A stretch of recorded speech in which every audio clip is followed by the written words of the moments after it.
8 centuries ago, men entered a ritual knowing it would strip them of comfort, identity, and illusion. It was not designed to inspire them, it was designed to expose them. In the silence of early dawn, before the world demanded attention, they faced a truth modern life avoids.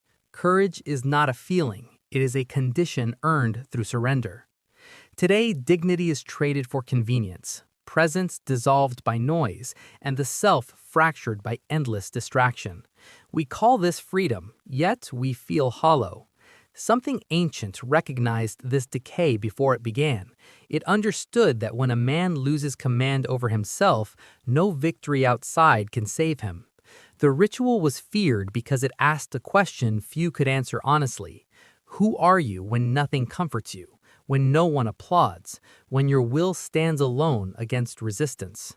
Most turned away. Those who stayed were changed beyond recognition. This is not a story of nostalgia. It is a warning written in discipline. The same threat lives now, quieter but more dangerous. The erosion of character does not arrive with force, it arrives with ease. And unless confronted, it replaces strength with excuses, faith with opinion, and courage with performance. The ritual begins where modern life ends, in stillness, where no distraction can negotiate on your behalf. The men who preserved this practice were not mystics chasing abstraction. They were warriors shaped by necessity, guardians of order in an unforgiving world. The samurai understood that honor was not a decoration, but a burden carried daily. Their courage was built through repetition, obedience, and silence. At the heart of the ritual was a simple demand: submit your impulses to a higher law. Stoic thinkers echoed this truth across continents, teaching that reason must rule emotion or the soul becomes a servant to chaos. Scripture spoke with even sharper clarity, declaring that obedience precedes blessing and faith must act before understanding arrives. These systems were feared because they dismantled the ego. They removed the comforting lie that a man could be guided by desire and still remain whole. The ritual forced alignments between belief and behavior. There was no room for interpretation. The body was trained to obey before the mind could argue. The spirit was tested in silence, where excuses die quickly.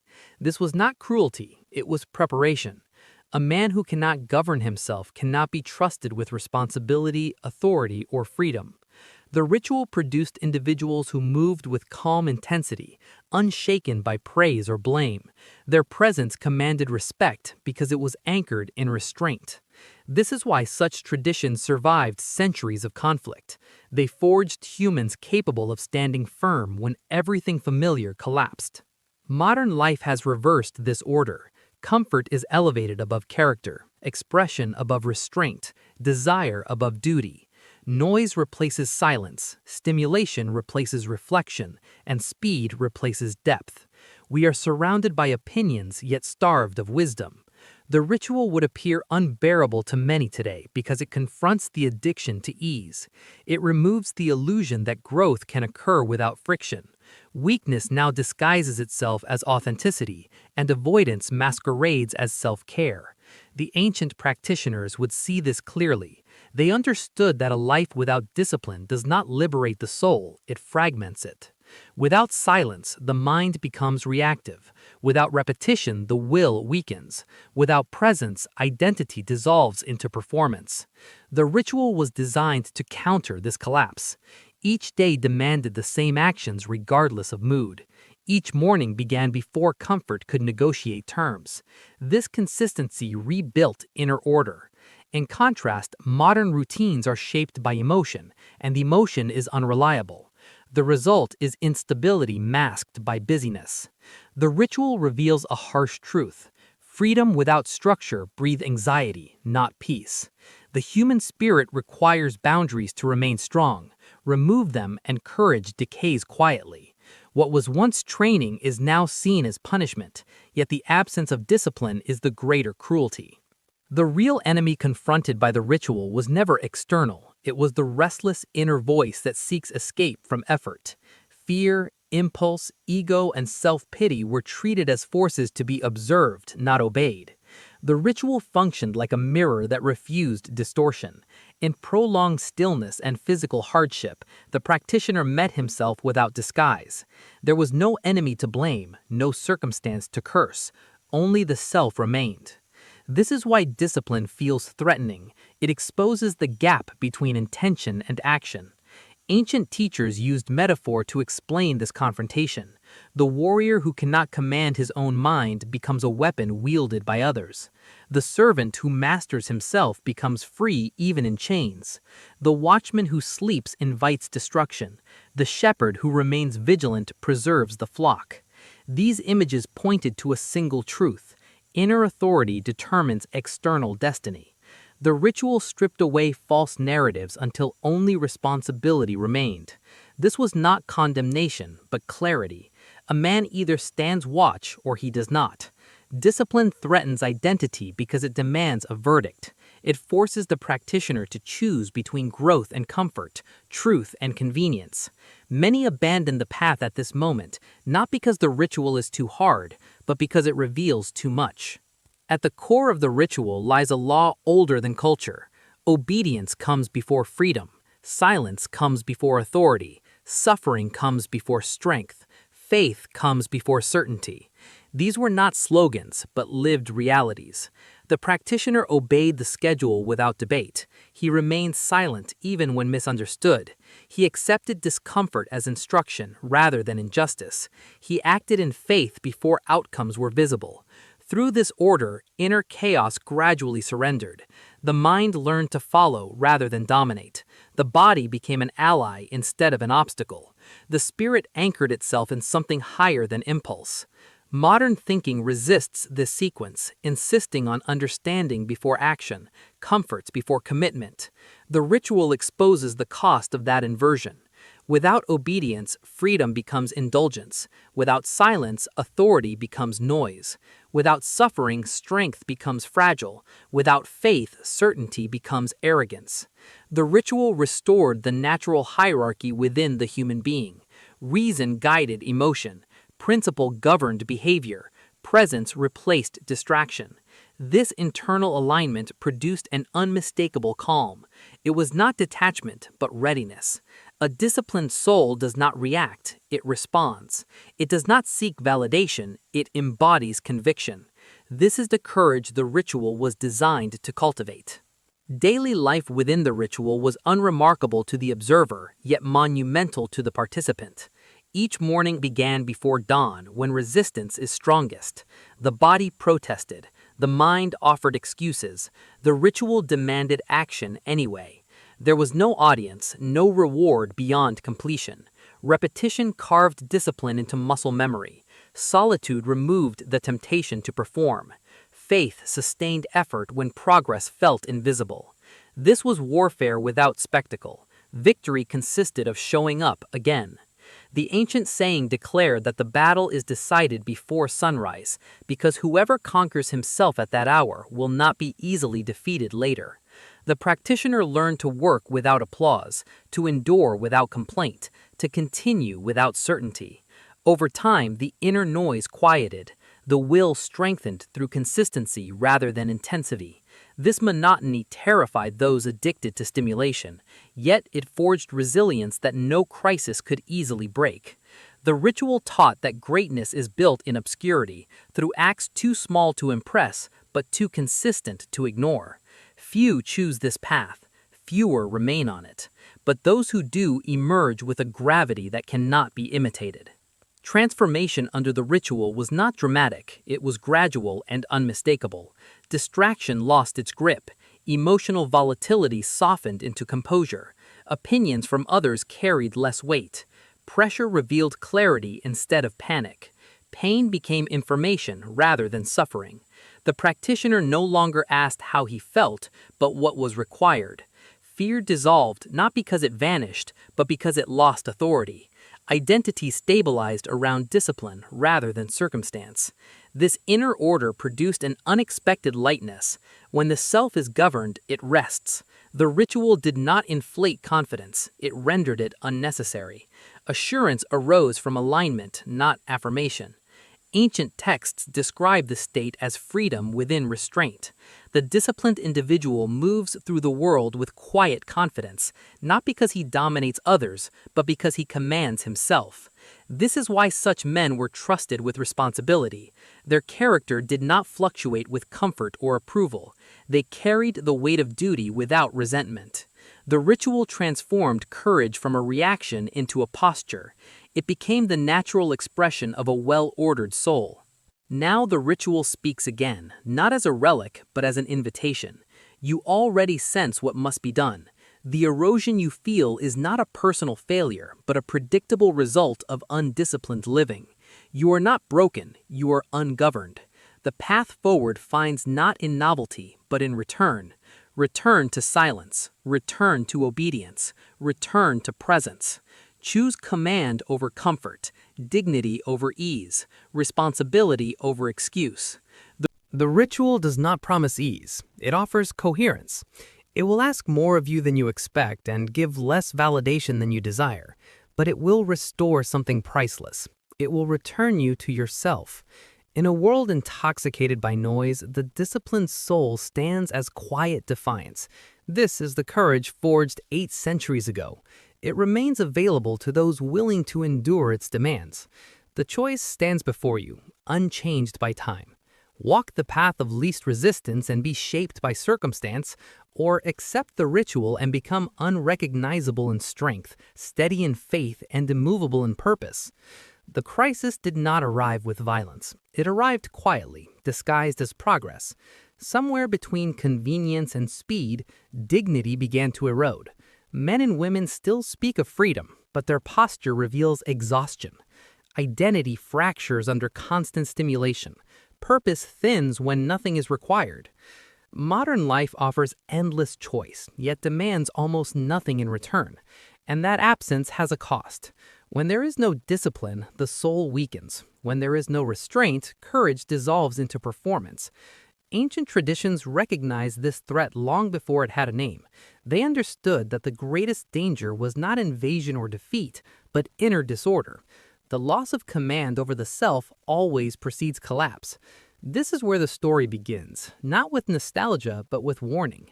The question is not whether life has become easier, it is whether you have become weaker inside it. When comfort replaces conviction, when noise replaces silence, when identity is shaped by reaction rather than principle, something essential is lost. What follows is not chaos immediately, but drift. And drift, left uncorrected, ends in decay. Across cultures separated by distance but united by truth, ancient systems emerged to guard against this decay. The samurai lived under a code that demanded loyalty, restraint, and honor even unto death. Courage was not emotional bravado, but fidelity to duty when fear was present. Stoic philosophers taught that reason must govern desire, that a man enslaved to impulse could never be free. Biblical figures walked the path of obedience that defied logic, acting in faith before certainty, trusting order beyond themselves. These systems were not designed to make life pleasant, they were designed to make it meaningful. They were feared because they demanded surrender of ego. They offered no comfort to pride, no refuge for excuse. To live under such codes meant submitting daily behavior to unchanging principles. This submission forged character strong enough to withstand loss, pressure, and isolation. The warrior, the philosopher, and the servant of faith all understood the same law. Authority over the self precedes authority in the world. Without this order, strength becomes unstable and power corrupts. Modern culture has inverted this wisdom. Desire is celebrated as truth, restraint is framed as repression, discipline is treated as punishment, silence is avoided because it reveals what distraction conceals. The result is a society fluent in expression but deficient in mastery. Comfort has become the highest value, yet comfort has never produced courage. Noise fills every space, yet clarity remains rare. Weakness now hides behind language of authenticity, while responsibility is deferred indefinitely. This collapse is subtle, not dramatic. It unfolds in habits neglected, mornings delayed, promises postponed.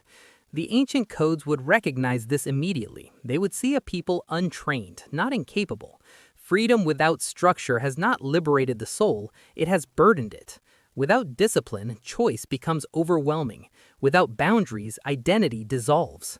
What once was seen as training is now viewed as oppression, yet the absence of discipline leaves individuals defenseless against their own impulses. The collapse is not imposed, it is permitted. At the center of this struggle stands the inner enemy. Not society, not circumstance, but the unchecked self. Fear that avoids effort, ego that resists correction, impulse that demands immediate relief, emotion that seeks authority without responsibility. Ancient wisdom treated these forces with seriousness, not condemnation. They were understood as natural but dangerous if left ungoverned. The warrior was taught to face fear without fleeing. The Stoic observed emotion without surrender. Scripture warned that the undisciplined heart leads to ruin. Metaphors were used to make the danger clear. A city without walls invites invasion. A watchman who sleeps invites destruction. A servant who cannot rule himself becomes owned by others. These images reveal the same truth. Inner disorder creates outer vulnerability. Discipline feels threatening because it exposes this reality. It removes the alibi. It reveals what you do when no one is watching. Many fear this exposure more than hardship itself. It is easier to blame circumstance than to confront capacity.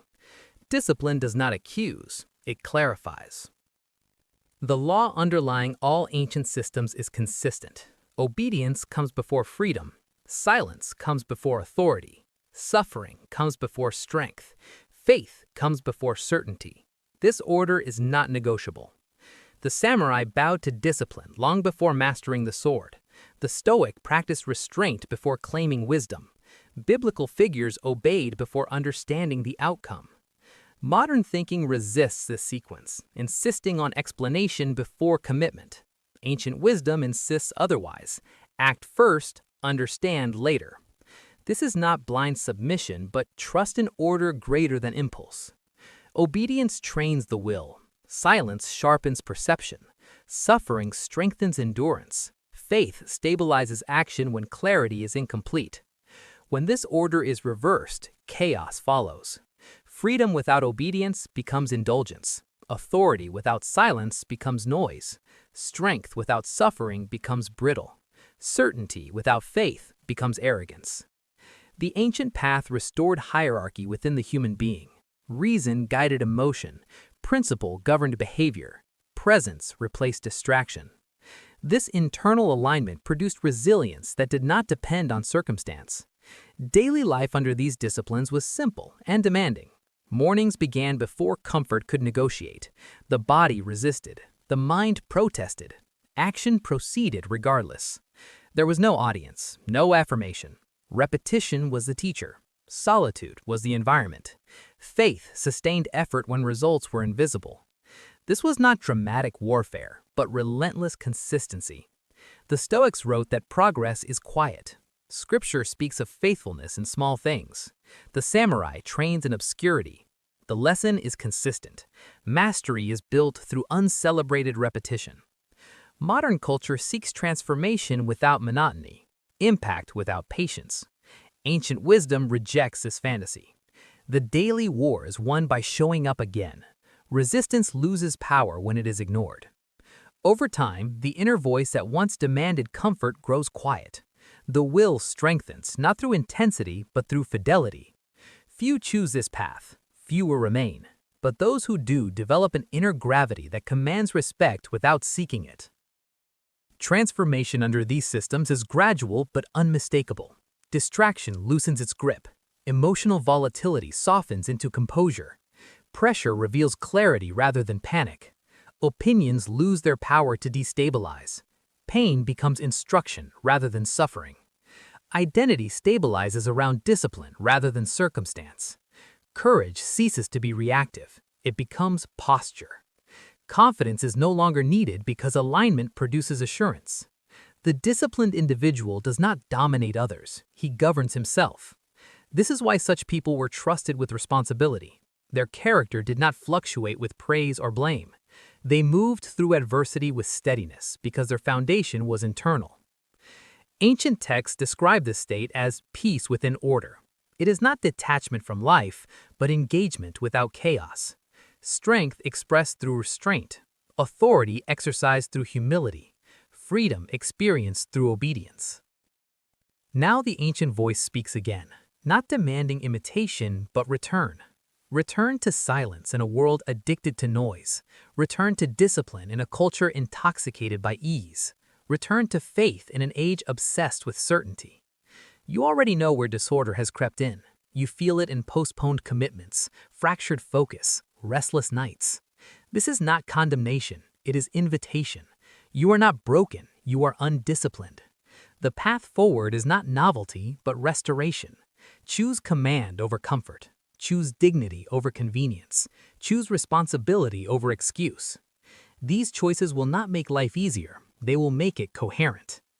The ancient systems endured because they worked. They forged humans capable of standing firm when circumstances shifted. The choice remains unchanged. Drift and be shaped by impulse, or submit to discipline and become anchored. This path will not motivate you, it will replace you. It will strip illusion and restore order. And in that order, you will find the courage modern life cannot give, the dignity comfort cannot provide, and the strength that remains when everything else is stripped away. The day begins before the sun rises, and with it comes a question that most will never face. Will you obey, or will you negotiate with comfort? In the quiet of morning, when the mind still clings to dreams of ease, the ritual asserts itself. It demands presence, repetition, and unwavering attention. Every step, every breath, every motion is examined, not by another, but by the self. Resistance rises naturally. The body protests, the mind argues. Impulse whispers, wait, rest, delay. The ritual allows no compromise.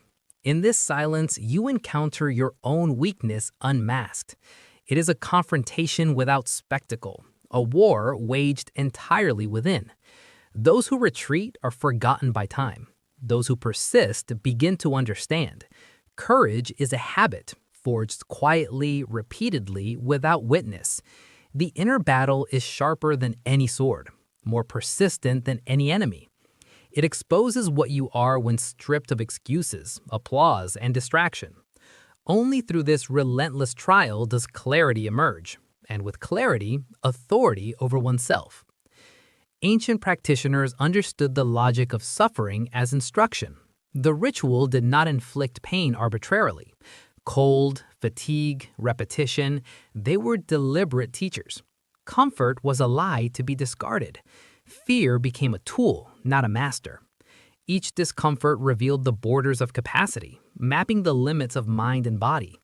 In these extremes, identity is tested, ego is confronted, impulse is disciplined, faith is exercised without certainty. The samurai, the stoic, the biblical figure, they all recognize the same principle. Mastery is purchased in currency of resistance. Nothing external commands you as effectively as the unyielding structure of inner law. Modern life obscures this truth with stimulation and distraction, making courage seem optional. The ritual reminds you that strength cannot be borrowed. It must be earned daily, in repetition and restraint, long before recognition arrives. Repetition builds reliability. Solitude removes illusion. Silence protects energy. The ritual transforms these simple truths into a framework for living with authority over the self. Early mornings become an arena. Mundane actions a proving ground. The mind learns obedience through consistent practice. Each small victory, unnoticed by the world, accumulates into an unshakable presence. Over time, the inner turbulence that once commanded attention softens. Fear no longer dictates decisions. Impulse becomes response, not reaction. Distraction loses its grip. Identity stabilizes, anchored not in comfort or applause, but in principle.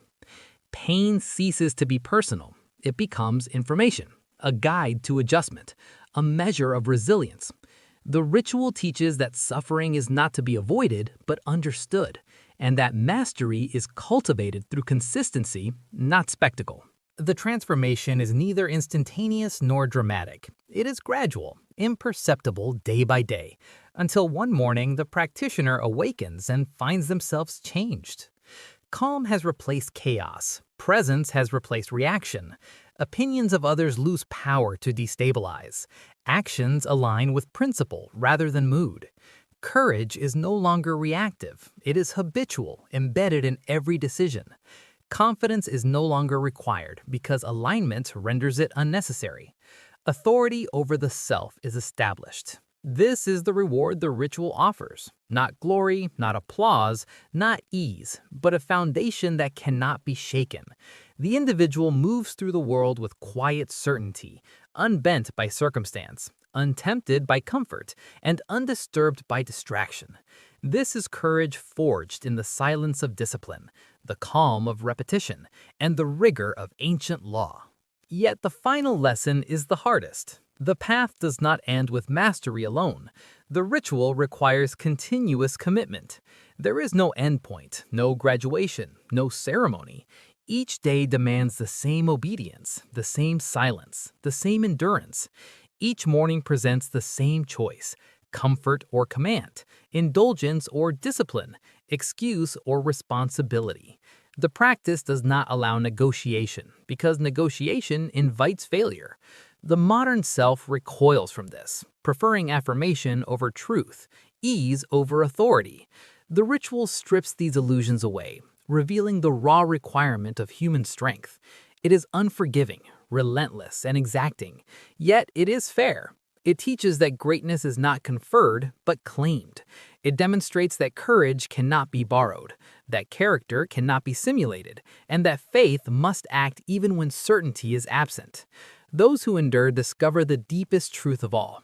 The self can be mastered, fear dissolved, and destiny shaped, not by circumstance, but by discipline and persistence. The ritual, though ancient, speaks to the modern condition. It addresses the hollow spaces created by convenience and distraction, the erosion of presence, the fragility of identity under constant stimulus. It reminds us that courage is not a product of inspiration, but of habituation. That authority over life is achieved not in moments of triumph, but in the unseen, uncelebrated acts of obedience. That fear and discomfort are teachers, not punishers. Those who embrace this path accept a life of quiet struggle. Yet it is a struggle that yields a form of power inaccessible to those who chase ease. In the stillness of repetition, in the rigor of daily action, the human spirit is trained to endure, to lead, to persist. This is the wisdom carried forward for 8 centuries, preserved in ritual because it is unbreakable, because it transforms those who are willing to meet it fully, without excuse, without avoidance, without compromise. The choice remains before you. Retreat into comfort and ephemeral ease, or step fully into the unyielding law that produces unshakable courage.